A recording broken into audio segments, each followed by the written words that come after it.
फैज़ हमीद को सज़ा देकर फ़ौज ने खुद एहतसाबी की एक मिसाल तो कायम कर दी और ये बता दिया कि ये दायरा हो सकता है वसी, और साथ इदारे ने अपनी खुद एहतसाबी की भी मिसाल कायम की। आपकी नज़र में आपको लगता है कि जल्द ही सबकी पकड़ होगी और ये मामला मज़ीद आगे बढ़ेगा?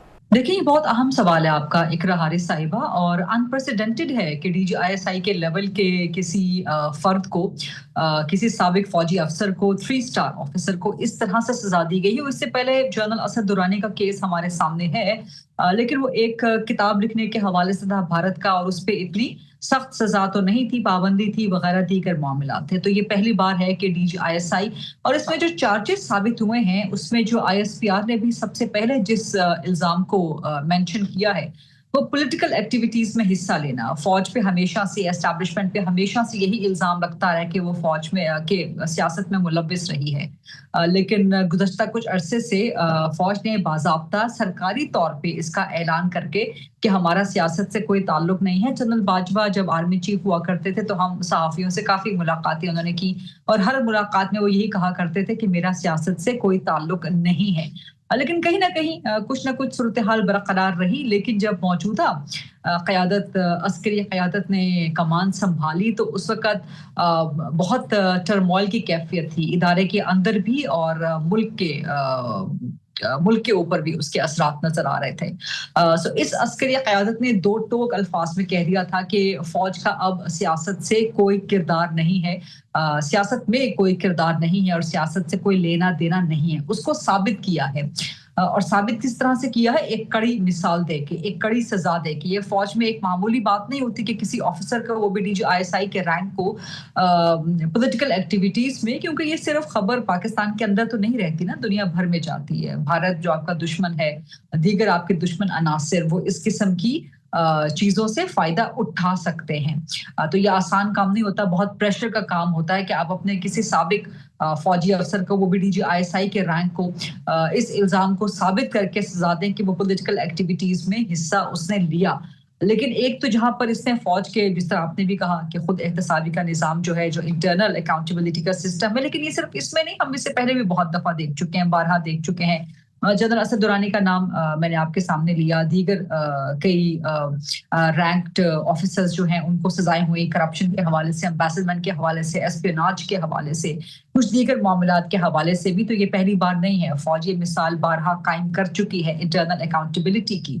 लेकिन हाँ, पॉलिटिकल एक्टिविटीज में सरगर्म होना, फिर उसके बाद इख्तियारात का नाजायज इस्तेमाल, फिर एक अहम चीज के सीक्रेट ऑफिशियल एक्ट को जो एक खिलाफ वर्जी की गई है, जो कि security of state and the safety of state and the interest of state के खिलाफ करार दी गई है, इसकी वजाहत आईएसपीआर ने अभी तक नहीं की। तो मैं इसकी काफी खोज में हूं कि जनरल फैज ने वो क्या काम किया है जो कि ऑफिशियल सीक्रेट एक्ट की खिलाफ वर्जी साबित हुई है, और जो कि इंटरेस्ट ऑफ स्टेट में नहीं था और सेफ्टी ऑफ स्टेट में नहीं था।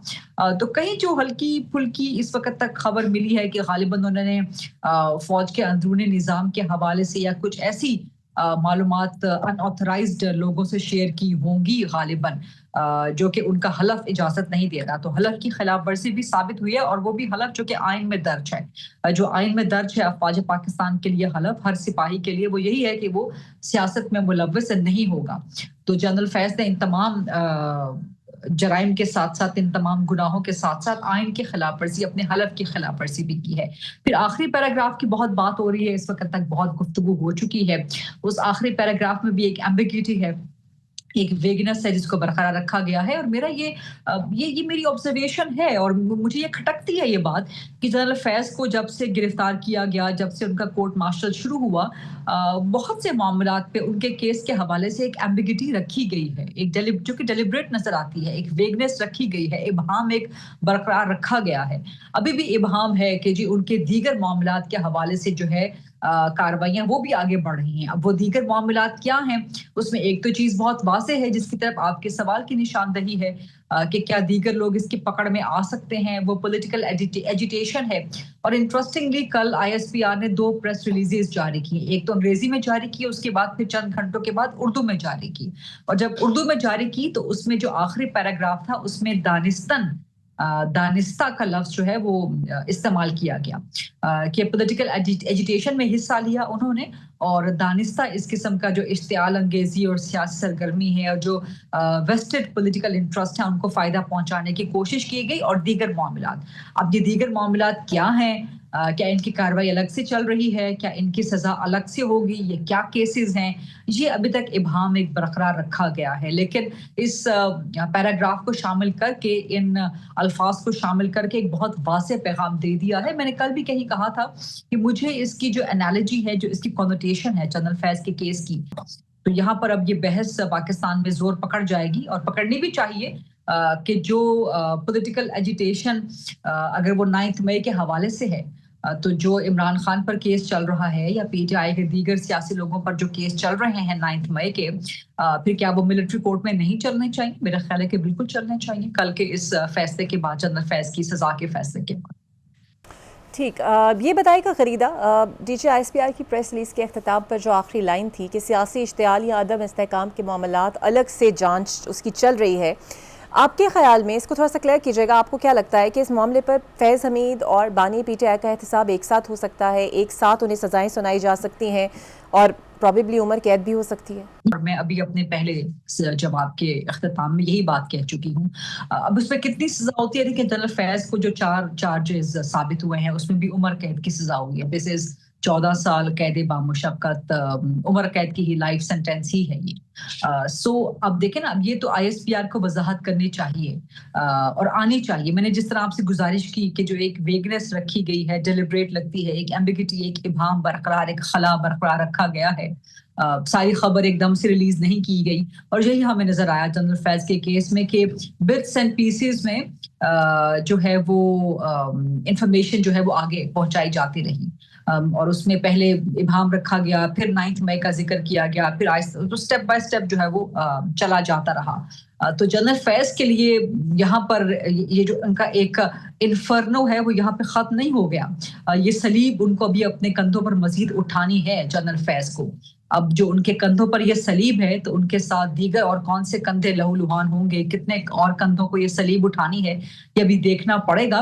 और ये एक मैसेजिंग भी है पाकिस्तान के दीगर जुडिशल सिस्टम के लिए कि देखिए, अगर फौज का इंटरनल अकाउंटेबिलिटी का सिस्टम और फौज की जो जैक ब्रांच है, फौज का जो अदालती निज़ाम है, वो इतना अगर विगरस है एंड रिगरस भी है एंड रोबस्ट भी है कि 15 महीने तो उसने लिए हैं, लेकिन बड़ी कड़ी सजा उसने दी है। तो 9 मई को तो वाकये को तो जो दीगर अदालतों में केसेस पड़े हुए हैं, 2 साल से ऊपर का अरसा होने को आया है, तो वहां से फैसले कब आएंगे?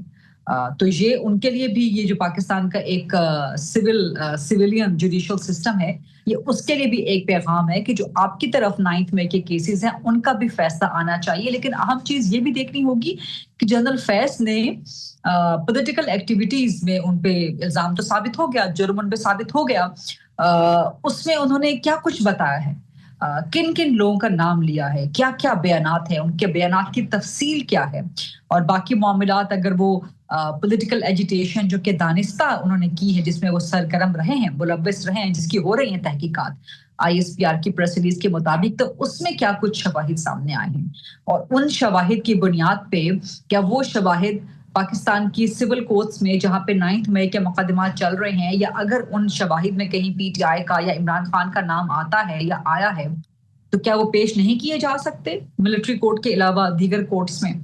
तो ये बड़े अहम सवालात है। इसीलिए मैं बार बार आपसे कह रही हूँ कि जो एक इबहम रखा गया है उससे मजीद बेचैनी जो है वो पैदा हो रही है, उससे चीजें मजीद समझना उलझ जाएंगी, वो सुलझी नहीं है अभी तक।